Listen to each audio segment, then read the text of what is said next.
Capítulo 1. Los axiomas fundamentales, la base lógica de toda comprensión económica.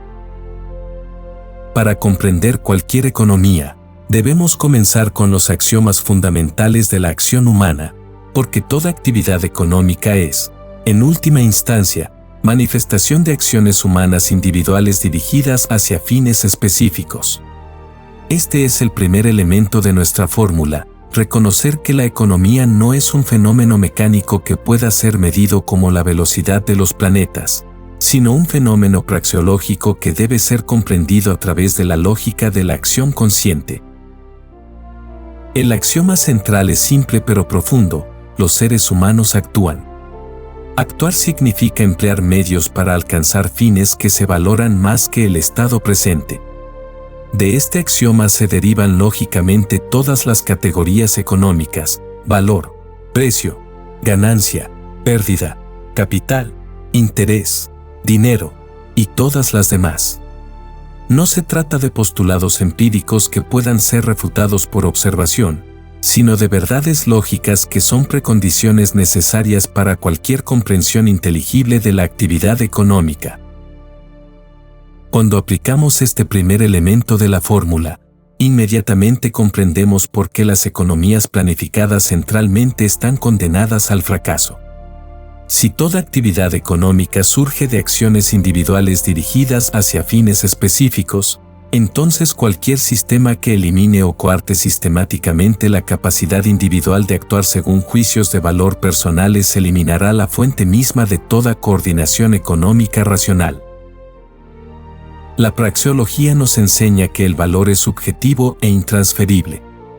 No existe una medida objetiva del valor que permita a planificadores centrales determinar qué bienes deben producirse, en qué cantidades, o cómo deben distribuirse. Esta subjetividad del valor no es una limitación del conocimiento humano que pueda superarse con mejores técnicas de medición, sino una característica ontológica fundamental de la acción humana. De aquí se deriva la imposibilidad lógica del cálculo económico bajo socialismo. Sin propiedad privada de los medios de producción, no pueden formarse precios auténticos para los bienes de capital. Sin precios auténticos, no puede existir cálculo económico racional. Sin cálculo económico racional, no puede existir asignación eficiente de recursos. Esta cadena lógica es inescapable y opera independientemente de las buenas intenciones de los planificadores o la sofisticación de sus métodos. El segundo elemento fundamental es el principio de preferencia temporal. Los seres humanos valoran la satisfacción presente más que la satisfacción futura, siendo iguales las demás circunstancias. Esta preferencia temporal positiva es lo que hace posible el fenómeno del interés y explica por qué el capital puede generar rendimientos sostenibles. También explica por qué las políticas que artificialmente reducen las tasas de interés por debajo de la preferencia temporal real del mercado necesariamente crean distorsiones en la estructura de producción. La acumulación de capital requiere ahorro, y el ahorro requiere postergar consumo presente en favor de consumo futuro. La tasa de interés es el mecanismo a través del cual el mercado coordina las decisiones de ahorro e inversión. Cuando los bancos centrales manipulan artificialmente esta tasa, destruyen la información necesaria para que empresarios puedan tomar decisiones racionales sobre proyectos de inversión a largo plazo. El tercer axioma fundamental es la ley de utilidad marginal decreciente. A medida que aumenta la cantidad disponible de cualquier bien, la utilidad marginal de unidades adicionales disminuye. Esta ley explica por qué el intercambio voluntario es mutuamente beneficioso y por qué los mercados tienden hacia equilibrios donde los recursos se asignan hacia sus usos más valorados. Estos axiomas praxeológicos constituyen la base lógica de nuestra fórmula porque operan universalmente, independientemente del contexto histórico, cultural o geográfico específico. Un campesino en la China del siglo XII y un empresario en el Silicon Valley del siglo XXI operan según los mismos principios fundamentales de acción humana. Las manifestaciones específicas pueden variar enormemente, pero los principios causales subyacentes permanecen constantes. Capítulo 2. El corazón de la fórmula: propiedad privada, precios y cálculo económico.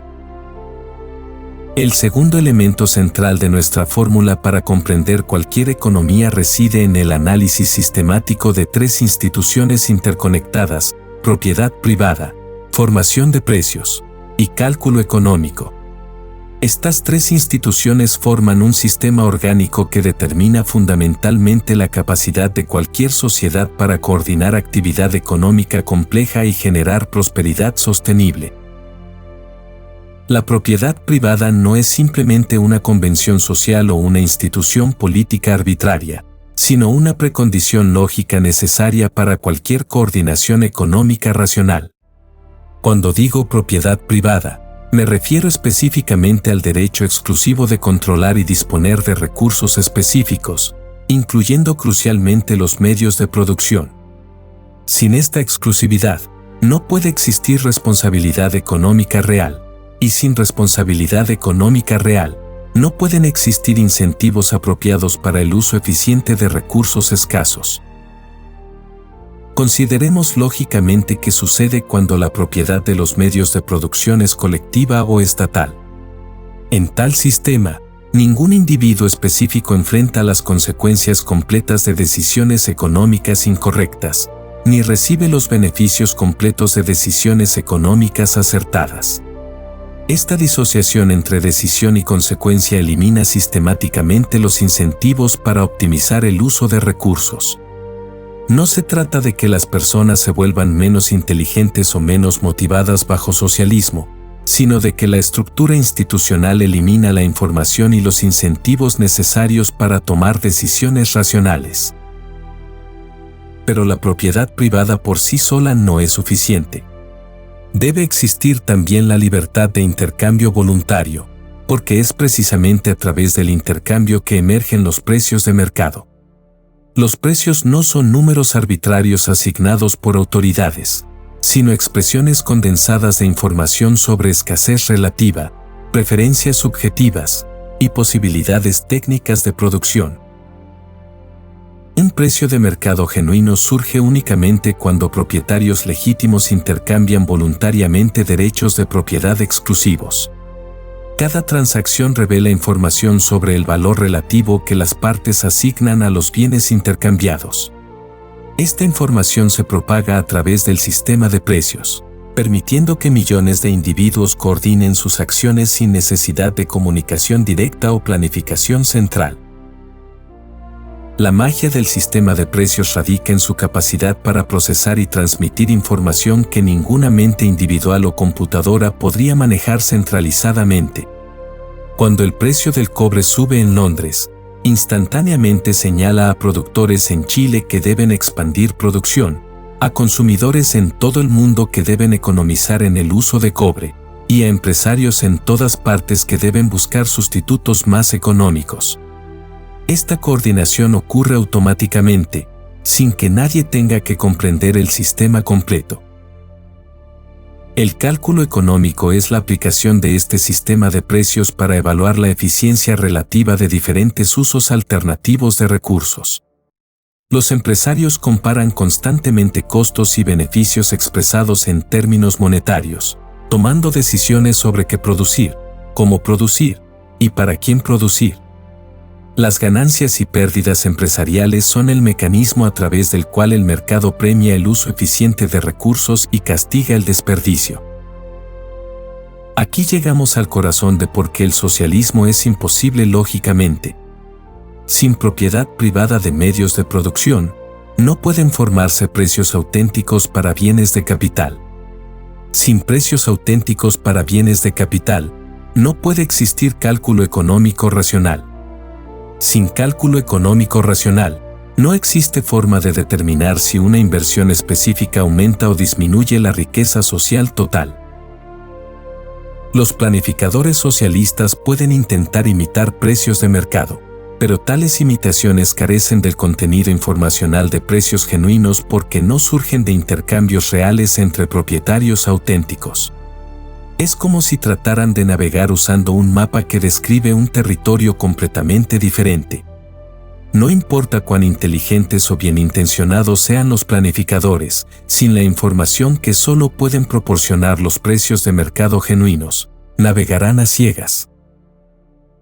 Esta imposibilidad del cálculo socialista explica por qué todas las economías planificadas centralmente eventualmente colapsan o se ven obligadas a introducir elementos de mercado.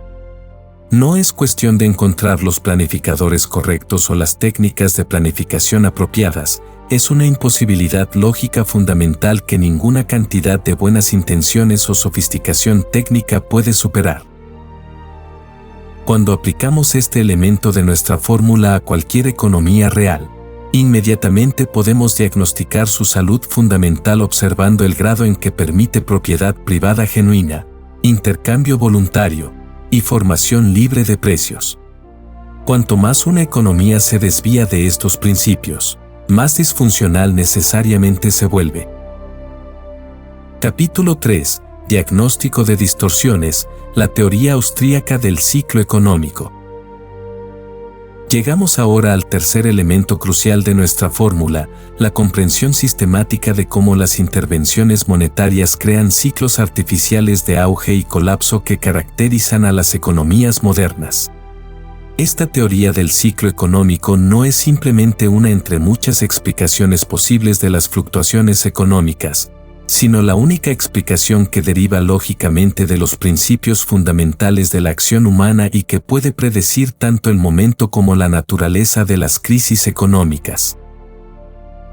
¿No les resulta curioso que los economistas convencionales traten las crisis económicas como fenómenos misteriosos e impredecibles, comparables a terremotos o huracanes? Durante décadas, he observado cómo estos mismos economistas expresan sorpresa genuina cada vez que estalla una nueva crisis, como si fuera la primera vez en la historia que tal cosa ocurriera. La realidad es que las crisis económicas recurrentes no son accidentes inexplicables, sino consecuencias lógicas y predecibles de políticas monetarias que violan los principios fundamentales del cálculo económico. El mecanismo es elegantemente simple y devastadoramente efectivo. Cuando un banco central expande artificialmente la oferta monetaria y crediticia, reduce las tasas de interés por debajo del nivel que habría prevalecido en un mercado libre. Esta reducción artificial de la tasa de interés envía señales falsas a los empresarios sobre la disponibilidad real de recursos para inversión a largo plazo. Recordemos que la tasa de interés natural refleja la preferencia temporal real de los ahorradores en la sociedad. Cuando las tasas son altas, indican que los consumidores prefieren fuertemente el consumo presente sobre el futuro, por lo que hay relativamente pocos recursos disponibles para proyectos de inversión a largo plazo. Cuando las tasas son bajas, indican lo opuesto, los consumidores están dispuestos a postergar consumo presente, liberando recursos para inversiones que madurarán en el futuro. Pero cuando el Banco Central artificialmente reduce las tasas de interés sin que haya ocurrido un aumento real en el ahorro, crea una ilusión de abundancia de capital que no corresponde a la realidad. Los empresarios, respondiendo racionalmente a las señales de precios que observan, inician proyectos de inversión a largo plazo que requieren más recursos reales de los que la sociedad está realmente dispuesta a proporcionar. Durante la fase inicial del ciclo artificial, todo parece maravilloso. La expansión crediticia permite que múltiples proyectos de inversión procedan simultáneamente. Aumenta el empleo en industrias de bienes de capital, suben los precios de activos, y se genera una sensación general de prosperidad y optimismo. Los políticos se congratulan por sus políticas pro crecimiento, y los economistas convencionales elogian la sabiduría de la gestión macroeconómica. Sin embargo, esta prosperidad es necesariamente temporal e insostenible porque se basa en un error fundamental de cálculo. Los proyectos de inversión iniciados durante el auge requieren más recursos reales de los que están disponibles. A medida que estos proyectos compiten por recursos escasos, los precios de materias primas, trabajo especializado, y otros factores de producción comienzan a subir más rápidamente que lo anticipado. Simultáneamente, como los consumidores no han realmente aumentado su propensión al ahorro, continúan demandando bienes de consumo al nivel anterior. Esta demanda sostenida de bienes de consumo, combinada con el aumento en la demanda de factores de producción para proyectos de inversión, crea presiones inflacionarias que eventualmente fuerzan al Banco Central a restringir la expansión crediticia. Cuando se detiene la expansión crediticia artificial, la realidad se impone brutalmente. Los proyectos de inversión que parecían rentables a tasas de interés artificialmente bajas se revelan como no rentables a tasas de interés que reflejan la escasez real de capital. Los empresarios se ven forzados a abandonar proyectos a medio completar, liquidar inventarios y despedir trabajadores. La fase de colapso no es una patología del sistema de mercado, sino su funcionamiento saludable autocorrectivo. El mercado está eliminando las malas inversiones que fueron inducidas por las señales distorsionadas de la política monetaria y reasignando recursos hacia usos que realmente corresponden a las preferencias de los consumidores y la disponibilidad real de factores de producción. Esta teoría explica por qué las crisis económicas exhiben patrones sistemáticos, típicamente comienzan en sectores de bienes de capital e inversión a largo plazo. Se caracterizan por liquidación de inventarios y proyectos incompletos, y se concentran geográficamente en regiones donde la expansión crediticia había sido más intensa. También explica por qué los intentos gubernamentales de estimular la economía durante la recesión típicamente prolongan y exacerban la crisis en lugar de resolverla. Cuando aplicamos este elemento de nuestra fórmula a economías reales, podemos identificar inmediatamente las fuentes de inestabilidad crónica y predecir con notable precisión cuándo y cómo se manifestarán las distorsiones acumuladas. No es coincidencia que países con bancos centrales más agresivos en manipulación monetaria experimenten ciclos más volátiles, mientras que países con sistemas monetarios más estables experimenten crecimiento más sostenible. Capítulo 4. La dinámica fatal del intervencionismo, porque las soluciones crean más problemas.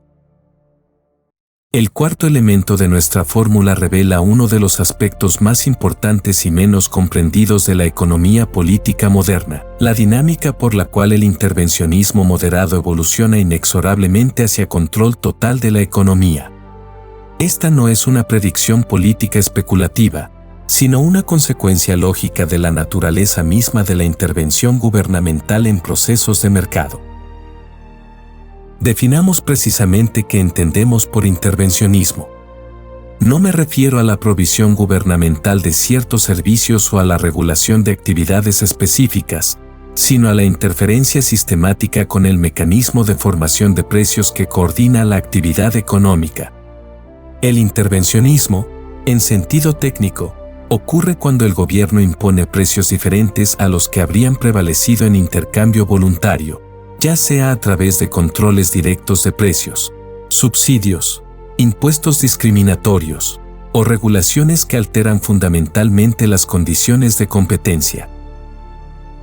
La característica distintiva del intervencionismo es que crea sistemáticamente problemas que no existían antes de la intervención, generando así demandas políticas para intervenciones adicionales.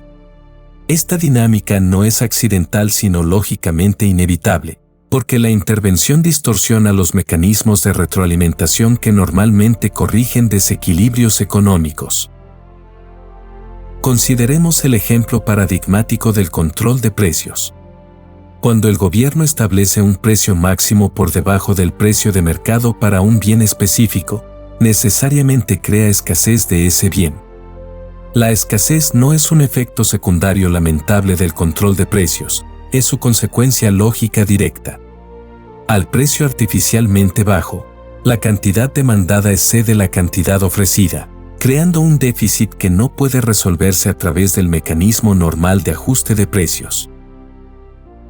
Los políticos que implementaron el control de precios típicamente lo justificaron como necesario para hacer el bien accesible a consumidores de bajos ingresos.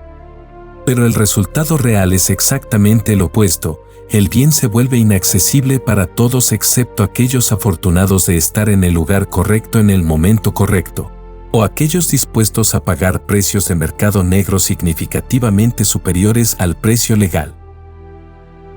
¿Qué hacen entonces los políticos cuando enfrentan las consecuencias de su intervención inicial? ¿Admiten el error y eliminan el control de precios? Raramente. En su lugar, típicamente implementan controles adicionales diseñados para solucionar los problemas creados por el primer control. Pueden implementar racionamiento para distribuir equitativamente las cantidades limitadas disponibles, controles de calidad para prevenir que los productores reduzcan calidad, o subsidios para incentivar mayor producción. Cada una de estas medidas adicionales crea nuevas distorsiones que requieren nuevas intervenciones. El racionamiento requiere una burocracia administrativa costosa y elimina incentivos para que los consumidores usen el producto eficientemente. Los controles de calidad requieren inspecciones y estándares que aumentan costos de producción. Los subsidios requieren financiamiento que debe obtenerse a través de impuestos o inflación, creando distorsiones en otros sectores de la economía. Pronto, lo que comenzó como un control simple de un precio específico ha evolucionado hacia un sistema complejo de regulaciones, burocracias y controles que se extiende a través de múltiples sectores económicos. Y con cada nueva intervención, el problema original, la escasez del bien específico, no solo persiste sino que típicamente se intensifica. Esta dinámica opera en todos los niveles y sectores. En el ámbito monetario, cuando los bancos centrales crean inflación para financiar gasto gubernamental, eventualmente los precios suben lo suficiente como para crear presión política para hacer algo sobre la inflación. ¿Pero qué hacen típicamente?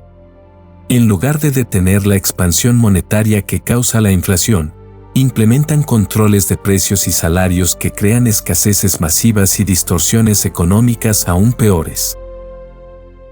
En el ámbito laboral, cuando los gobiernos establecen salarios mínimos por encima de la productividad marginal de ciertos trabajadores, crean desempleo entre precisamente aquellos trabajadores que supuestamente intentan ayudar. La respuesta política típica: programas de capacitación laboral, subsidios al empleo, obras públicas y otras intervenciones que aumentan el costo y reducen la eficiencia del mercado laboral. En el ámbito financiero, cuando los gobiernos garantizan depósitos bancarios para prevenir corridas bancarias, eliminan incentivos para que los depositantes evalúen cuidadosamente la solidez de sus bancos, lo que permite que los bancos tomen riesgos excesivos. Cuando estos riesgos eventualmente se materializan en crisis, la respuesta típica no es eliminar las garantías que crearon el problema, sino expandir las garantías y añadir nuevas regulaciones que hacen el sistema bancario aún menos eficiente. La lógica es siempre la misma: la intervención inicial distorsiona los mecanismos de mercado que normalmente coordinarían la actividad económica, creando problemas que son interpretados como fallas de mercado que requieren más intervención. Con cada ronda de nuevas intervenciones, el mercado se vuelve menos capaz de autocorregirse, haciendo aparentemente necesarias intervenciones aún más extensivas. Esta dinámica explica por qué no existe una tercera vía estable entre capitalismo y socialismo. El intervencionismo moderado es inherentemente inestable porque crea problemas que solo pueden resolverse a través de más intervencionismo, hasta que eventualmente el gobierno controla todos los aspectos importantes de la actividad económica. En ese punto, hemos llegado al socialismo a través de la puerta trasera del intervencionismo. Capítulo 5. El elemento monetario, como el dinero sano sostiene civilizaciones enteras. Ahora debemos examinar el quinto elemento fundamental de nuestra fórmula, la comprensión de cómo el sistema monetario determina la posibilidad misma de coordinación económica compleja y, por extensión, de civilización avanzada. El dinero no es simplemente un convenio técnico para facilitar intercambios, sino la institución que hace posible el cálculo económico a través del tiempo y el espacio, y por tanto, toda la estructura de producción indirecta que caracteriza a las sociedades prósperas. La evolución del dinero ilustra perfectamente cómo las instituciones más importantes de la sociedad emergen espontáneamente de la acción humana individual, sin planificación central ni decreto gubernamental. En economías de trueque directo, los individuos gradualmente descubren que ciertos bienes son más ampliamente aceptados en intercambio que otros. Estos bienes más comercializables comienzan a ser demandados no solo por su utilidad directa, sino por su capacidad para facilitar intercambios futuros. A través de este proceso de selección natural económica, emerge un medio de intercambio universalmente aceptado. Las características que hacen a un bien apto para servir como dinero, durabilidad, divisibilidad, homogeneidad, portabilidad y escasez relativa, no son determinadas por decreto oficial sino por la prueba práctica de uso en millones de transacciones voluntarias. Históricamente, los metales preciosos, particularmente el oro y la plata, han demostrado ser los dineros más efectivos porque poseen estas características en el grado más alto.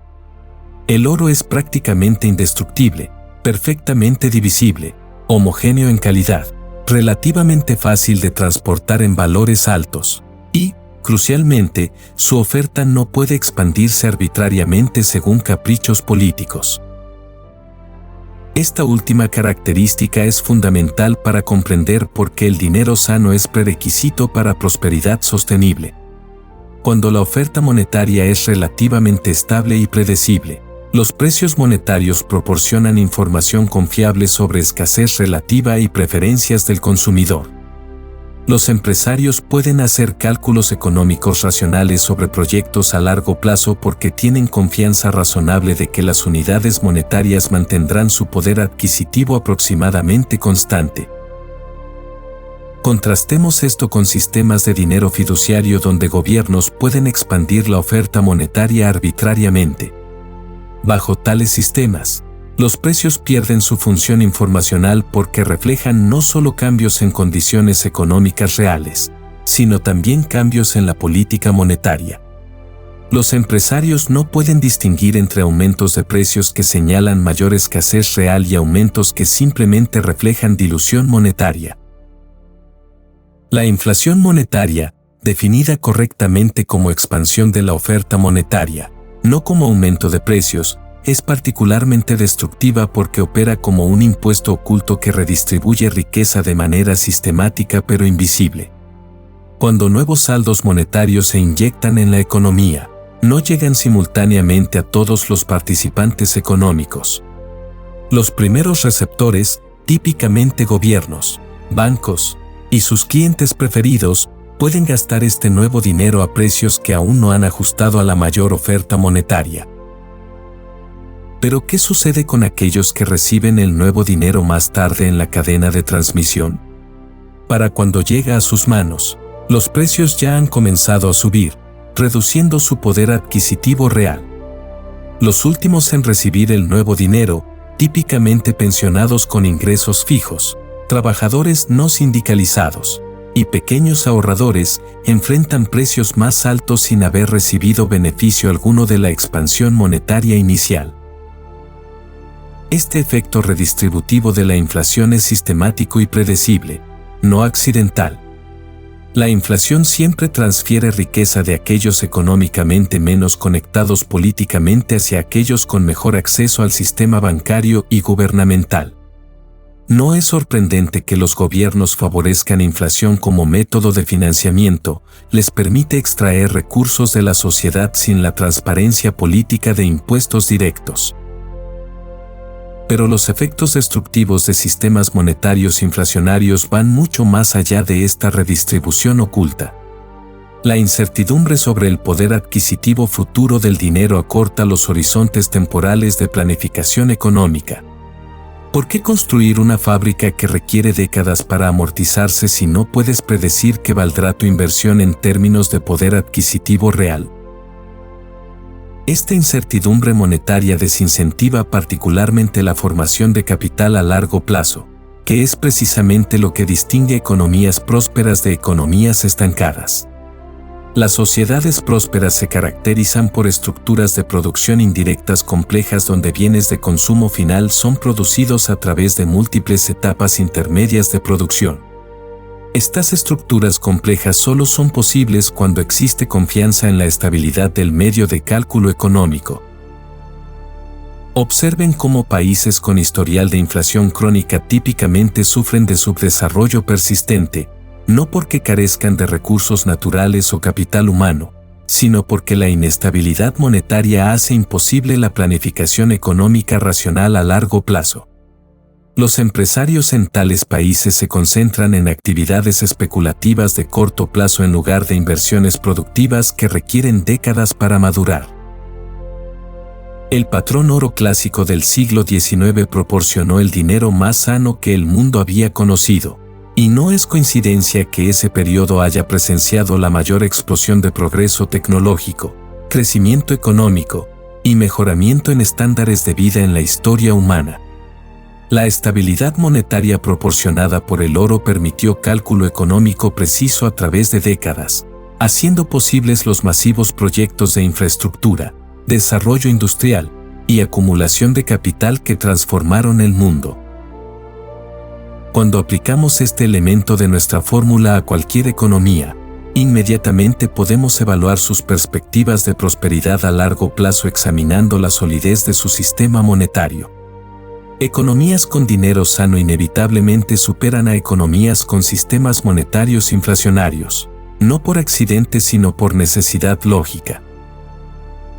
Capítulo 6. La coordinación espontánea, como el orden emerge sin planificación central. Llegamos ahora al sexto elemento de nuestra fórmula, tal vez el más elegante y poderoso, la comprensión de cómo sociedades complejas coordinan actividades de millones de individuos sin necesidad de dirección central consciente. Este principio de orden espontáneo no es simplemente una observación empírica interesante, sino una ley fundamental de la organización social que opera con la misma regularidad que las leyes de la física. El concepto central aquí es que el orden social más complejo y eficiente emerge precisamente cuando no hay nadie encargado de crearlo conscientemente. Esto parece contradictorio al sentido común, que sugiere que sistemas complejos requieren planificación inteligente. Pero la realidad es exactamente opuesta. Los intentos de planificar conscientemente sistemas sociales complejos inevitablemente producen resultados inferiores a aquellos que emergen de la interacción libre de individuos persiguiendo sus propios objetivos. Consideremos el ejemplo más fundamental, el lenguaje. Ninguna academia de expertos diseñó el español, el inglés o cualquier otro idioma natural. Estos sistemas de comunicación extraordinariamente sofisticados evolucionaron orgánicamente a través de millones de interacciones individuales durante siglos. Cada persona que modifica ligeramente la pronunciación de una palabra, adopta una nueva expresión, o adapta términos extranjeros está participando inconscientemente en un proceso evolutivo que produce un sistema de comunicación más eficiente que cualquier cosa que pudiera diseñarse desde cero. Pero ¿qué sucede cuando organismos oficiales intentan planificar y controlar la evolución del lenguaje? Los resultados son invariablemente artificiales, torpes y menos útiles que las innovaciones que emergen espontáneamente. Las palabras y expresiones impuestas por decreto oficial raramente se adoptan naturalmente, mientras que innovaciones que emergen orgánicamente se propagan rápidamente si realmente mejoran la comunicación. El mismo principio opera en el ámbito económico con aún mayor fuerza. El mercado libre es un sistema de coordinación espontánea donde millones de individuos, cada uno persiguiendo sus propios objetivos con información limitada y local, inadvertidamente crean un orden que sirve al bienestar general mejor que cualquier planificación consciente posible. ¿Cómo es esto posible? El mecanismo es el sistema de precios operando en el contexto de propiedad privada e intercambio voluntario. Cada precio en un mercado libre condensa información sobre las preferencias subjetivas de consumidores, la escasez relativa de recursos y las posibilidades técnicas de producción. Esta información se transmite instantáneamente a través de toda la economía, permitiendo que cada participante ajuste su comportamiento de manera que contribuya involuntariamente a la coordinación del conjunto. Cuando el precio del trigo sube en Chicago, automáticamente incentiva a agricultores en Argentina a expandir producción de trigo, a consumidores en Francia a sustituir trigo por otros granos, y a empresarios en todas partes a buscar métodos más eficientes de producción o sustitutos más baratos. Esta coordinación ocurre sin que nadie comprenda el sistema completo o tenga la intención consciente de coordinar actividad global. La belleza del orden espontáneo radica en que utiliza información dispersa que ninguna autoridad central podría recopilar o procesar. Cada participante en el mercado posee conocimiento específico sobre sus circunstancias particulares, sus preferencias personales, recursos disponibles, oportunidades locales, información especializada que es relevante para decisiones económicas pero que no puede transmitirse efectivamente a planificadores centrales. Intentar reemplazar este sistema de coordinación espontánea con planificación central es como intentar reemplazar un ecosistema natural complejo con un jardín diseñado artificialmente. El jardín puede parecer más ordenado superficialmente, pero carece de la robustez, adaptabilidad y eficiencia del ecosistema natural. Más importante, el jardín requiere mantenimiento constante por parte del jardinero, mientras que el ecosistema se mantiene y mejora automáticamente. Esta comprensión explica por qué las economías más prósperas han sido siempre aquellas que más confiaron en coordinación espontánea a través de mercados libres, mientras que las economías más disfuncionales han sido aquellas que más dependieron de planificación central. No es coincidencia que Hong Kong, con prácticamente ninguna planificación económica central, haya logrado mayor prosperidad que la India con sus elaborados planes quinquenales. El orden espontáneo también explica por qué las regulaciones gubernamentales típicamente producen consecuencias no intencionadas que frustran los objetivos ostensibles de los reguladores. Cuando los gobiernos interfieren con procesos de coordinación espontánea, no simplemente cambian resultados específicos, destruyen los mecanismos de retroalimentación que permitían al sistema autoajustarse y evolucionar eficientemente. Consideremos la regulación de industrias específicas. Los reguladores típicamente justifican su intervención argumentando que pueden mejorar resultados de mercado a través de reglas más racionales que las que emergería espontáneamente. Pero los reguladores carecen del conocimiento local específico y los incentivos apropiados que guían a participantes del mercado. Como resultado, sus reglas típicamente crean rigideces que previenen adaptación eficiente a circunstancias cambiantes. Más fundamentalmente, la regulación gubernamental altera los incentivos que guían comportamiento individual. En mercados libres, individuos y empresas prosperan sirviendo a otros de manera que genere beneficio mutuo. Bajo regulación extensiva, prosperan aprendiendo a navegar el sistema regulatorio, dedicando recursos a cumplimiento burocrático y influencia política en lugar de servir a consumidores. Esta reorientación de incentivos explica por qué economías altamente reguladas típicamente se caracterizan por estancamiento económico, innovación reducida, y captura regulatoria donde las mismas industrias supuestamente reguladas terminan controlando las agencias que supuestamente las supervisan. El principio de orden espontáneo nos enseña humildad sobre los límites del conocimiento y control humano. Los sistemas sociales más importantes, lenguaje, ley consuetudinaria, mercados, ciencia, tecnología, han evolucionado orgánicamente a través de procesos que ninguna mente individual comprende completamente. Intentar reemplazar estos procesos evolutivos con diseño consciente no solo es ineficiente, sino fundamentalmente imposible porque requiere conocimiento que no puede existir en forma centralizada. Capítulo 7. Aplicación práctica, decodificando economías latinoamericanas con la fórmula misesiana. Ahora aplicaremos sistemáticamente nuestra fórmula completa para analizar las economías latinoamericanas contemporáneas, demostrando cómo los principios universales que hemos desarrollado pueden diagnosticar con precisión las fuentes de estancamiento económico crónico y predecir las consecuencias de diferentes políticas económicas en la región.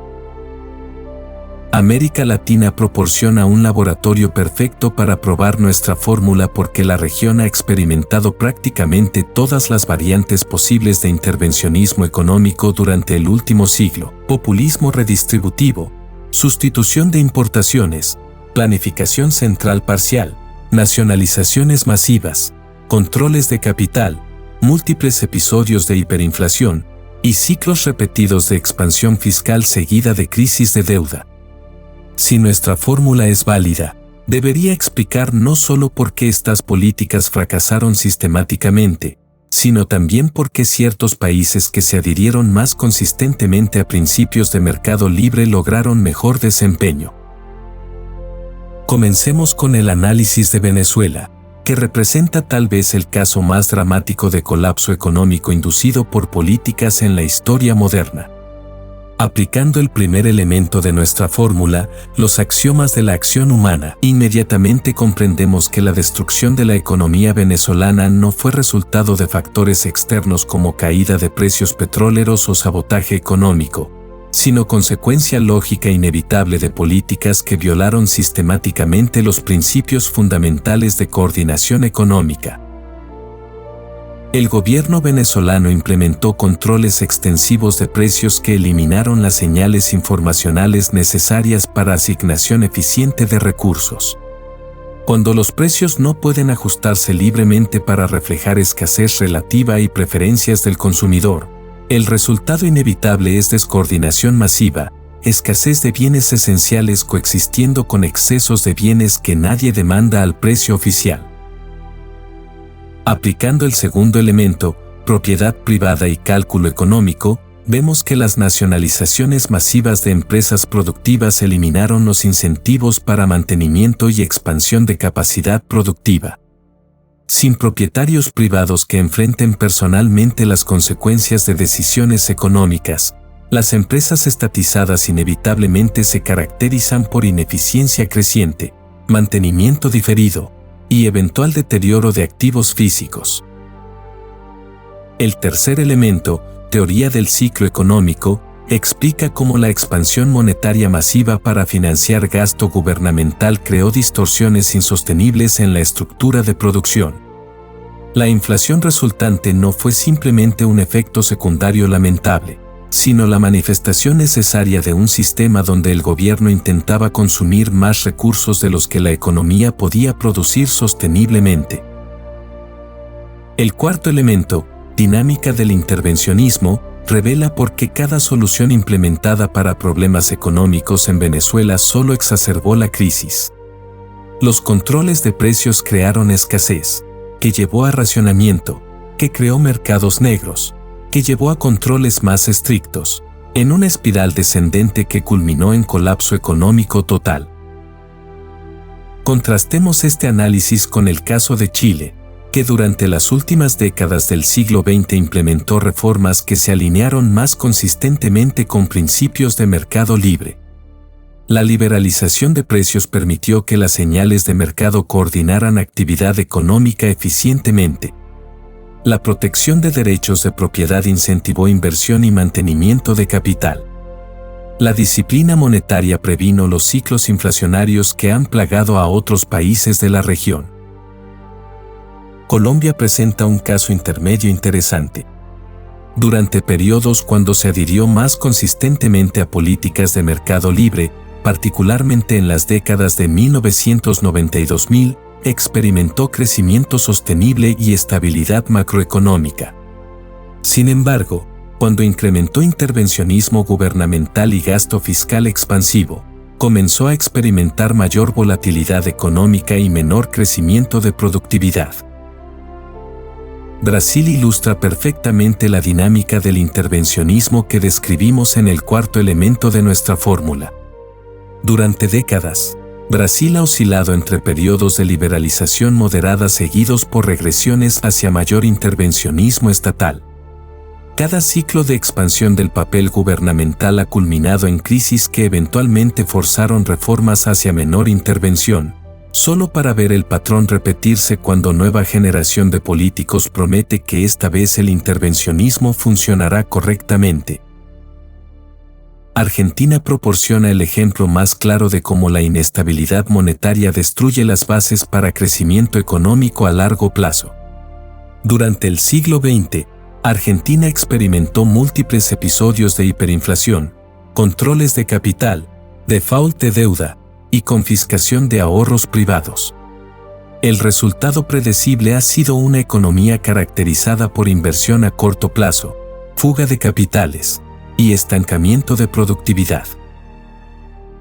Aplicando el quinto elemento de nuestra fórmula, sistemas monetarios, vemos que países con mayor disciplina monetaria han logrado mejor desempeño económico sostenible. Chile durante el periodo de independencia del Banco Central, México después de controlar la inflación en los 1990s, y Colombia durante sus periodos de estabilidad monetaria, todos experimentaron crecimiento más robusto que países con políticas monetarias más expansivas. México presenta un caso particularmente instructivo porque ha experimentado tanto periodos de grave inestabilidad monetaria como periodos de relativa disciplina. La crisis de 1994 a 1995 fue resultado directo de expansión crediticia insostenible combinada con tipo de cambio fijo, precisamente la combinación que nuestra teoría del ciclo económico predice como insostenible. Las reformas posteriores hacia mayor flexibilidad cambiaria y disciplina monetaria produjeron estabilidad macroeconómica significativamente mayor. El sexto elemento, orden espontáneo, explica por qué países latinoamericanos con mayor respeto por procesos de mercado han desarrollado sectores económicos más dinámicos e innovadores. El sector tecnológico en Chile, la industria manufacturera en México y el sector agrícola en Brasil han florecido precisamente en aquellas áreas donde han enfrentado menor interferencia gubernamental y mayor competencia de mercado. Analizando la región en su conjunto, nuestra fórmula predice que países que consistentemente implementen reformas alineadas con principios de mercado libre experimentarán convergencia hacia niveles de prosperidad de países desarrollados, mientras que países que persistan en políticas intervencionistas experimentarán estancamiento relativo o declive absoluto. Esta predicción no es especulación optimista sino consecuencia lógica de principios económicos fundamentales. Los países que permitan que la información fluya libremente a través de precios de mercado, que protejan derechos de propiedad, que mantengan disciplina monetaria y que minimicen distorsiones intervencionistas crearán ambiente propicio para acumulación de capital, innovación tecnológica y crecimiento de productividad. Las reformas necesarias para la región no son misteriosas o técnicamente complicadas. Requieren principalmente voluntad política para implementar consistentemente políticas que han demostrado funcionar en otros contextos, liberalización de mercados, protección de derechos de propiedad, disciplina fiscal y monetaria, reducción de barreras regulatorias, y confianza en procesos de coordinación espontánea en lugar de planificación central. Conclusión. Hemos recorrido juntos los 7 elementos fundamentales de la fórmula para comprender cualquier economía, desde los axiomas básicos de la acción humana hasta su aplicación práctica en las realidades contemporáneas de América Latina. Esta fórmula no es producto de especulación teórica abstracta, sino destilación de décadas observando cómo los mismos principios causales operan consistentemente a través de diferentes épocas, culturas y contextos políticos. La elegancia de esta fórmula radica en su universalidad lógica. Los mismos principios que explican por qué fracasó la economía planificada de la Unión Soviética explican por qué colapsa Venezuela en el siglo XXI. Los mismos mecanismos que crearon prosperidad sin precedentes durante el patrón oro del siglo XIX pueden generar prosperidad sostenible para América Latina en el siglo XXI, si tenemos la sabiduría de aplicarlos consistentemente. Pero comprensión intelectual, por sí sola, no es suficiente. El conocimiento económico solo es valioso en la medida que se traduce en políticas e instituciones que permitan que principios correctos operen libremente. La tragedia de nuestro tiempo es que los principios necesarios para prosperidad no son secretos técnicos accesibles solo a expertos especializados, sino verdades lógicas que cualquier persona reflexiva puede comprender y aplicar. La resistencia a estos principios no surge de su complejidad técnica sino de su desafío a intereses creados que se benefician del status quo intervencionista.